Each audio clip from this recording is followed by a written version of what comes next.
Hello friend, তো তোমরা অনেক দিন ধরেই আমাকে বলছো MU5502 মডেলটার ভিডিও বানাও। তো আমি একটা জাস্ট নর্মাল ভিডিও বানাচ্ছি, যেখানে তোমার ডিটেলস রিভিউ কিছু থাকবে না, ছোটোখাটো কিছু চেঞ্জের ব্যাপারে কথা বলবো।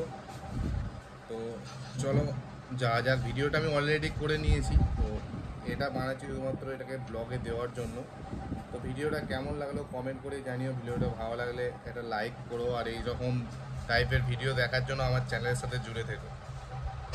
दोस्तों चलो continue to see MU5502 at memory showroom Bengal agro machinery and corporation. তো ফ্রেন্ড, তোমরা বলছিলে MU5502টার ভিডিও করার জন্য। তো এটা দেখো অল পিকেটি দিয়ে রেডি করা আছে। পিছনে 16/28, সামনে তোমার দেওয়া আছে 9.5/24। আর বাকি তো কিছু কিছু আগের থেকে চেঞ্জ আছে, যেমন তুমি দেখো এখানে যে হাইড্রোলিক ফিল্টারটা, ওটা গার্ড দেওয়া আছে যাতে কোথাও ধাক্কা খেয়ে না ভেঙে যায়। তবে কোনো অসুবিধা হয় না।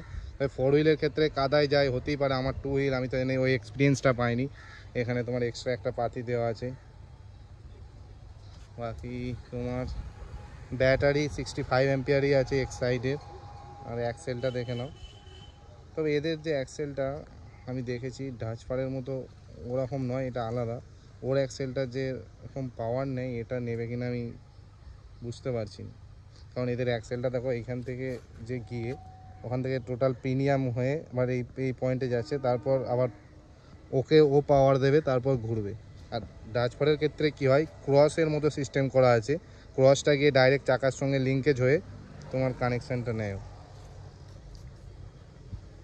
বাকি হাইট তো ভালোই আছে গাড়ির। এখানে তুমি প্লেটটা দেখে নাও। পিটিও এইচপিটা কত আছে দেখে নাও। ম্যাক্স পিটিও পাওয়া হচ্ছে 31.7 কিলোওয়াট, 2200 RPM। এটাকে তুমি 1.5 কিলোওয়াট টু হর্স পাওয়ার, ওটা ঠিক আছে, আমি হিসেব করে লিখে দেবো, আমার এখন ঠিক খেয়াল পড়ছে না, অনেকদিন এসব নিয়ে ভাবিনি। তো ওখানে বিকেটি দেওয়া আছে, মানে হেভি পারফরমেন্স দেবে, অসুবিধা কিছু নেই। আর সিটটা আগের থেকে চেঞ্জ করেছে। স্টিয়ারিংটাও ছোটো বড় মনে হচ্ছে, ড্যাশবোর্ড তো আগের মতনই আছে। আর এখানে তোমার ফুট রেস্ট যেটা, সেটা দেখো চেঞ্জ করেছে, হেভি কমফোর্টেবল। এদের তোমার ক্লাচ আর ব্রেকটা তো তোমার যে আমাদের কারের মতন বেশ কমফোর্টেবল। গিয়ার অপশানটা, গিয়ারে তোমার চেঞ্জ আছে দেখো, হাই, লো, মিডিয়াম, রিভার্স। মানে এতে তোমার দেওয়া আছে হাই, লো, মিডিয়াম। তার মানে সামনে আছে তোমার 12টা গিয়ার, পিছনে 4টে। এখন তো নর্মাল গাড়ির মতো করে দিয়েছে। ফুল সিনক্রোনোম্যাক্স গিয়ার বক্স কিনা জানা নেই, এটা আমাকে একটু দেখতে হবে। যদি হয় আমি এখানে তোমার লিখে দেবো, কারণ এখন এদের পাওয়ার ট্র্যাকের সঙ্গে টাই আপ হয়ে কি হয়েছে তারপর থেকে আমি দেখিনি গো। কারণ 4 হুইল নিলে আমার ইন্টারেস্ট ডাচফারের ওপর একটু বেশি। তো পিছনের দিকে দেখো তোমার এই সিস্টেমগুলো আলাদা করে করেছে, বেশ জব্বর। কিন্তু মাঠঘাটগুলো আরও জব্বর হয়ে গেছে, যার জন্য এখানে তোমার নাম্বার প্লেট লাগানোর জন্য বেশ। এগুলো কিন্তু দেখেছি আমি তোমার কুবোটার যেমন জব্বর, অন্য কোম্পানিতে আমি এই জিনিসটা কিন্তু দেখিনি। তবে গাড়িটা বেশ জব্বর পাড়া লাগছে দেখতে।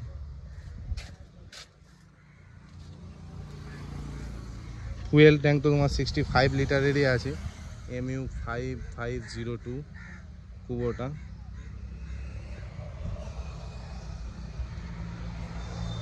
এখানে দেখো গিয়ার বক্সটা,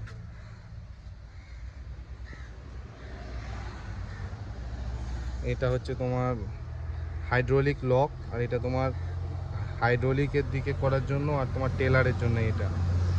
এখানে তোমার বক্স করেছে, মোবাইল চার্জিং সিস্টেম, অনেক কিছু ইন্ট্রোডিউস করেছে কিন্তু। হ্যাঁ, বেশ ভালো লাগছে এগুলো করার জন্য দেখে। তো আগে তো এত কিছু ছিল না।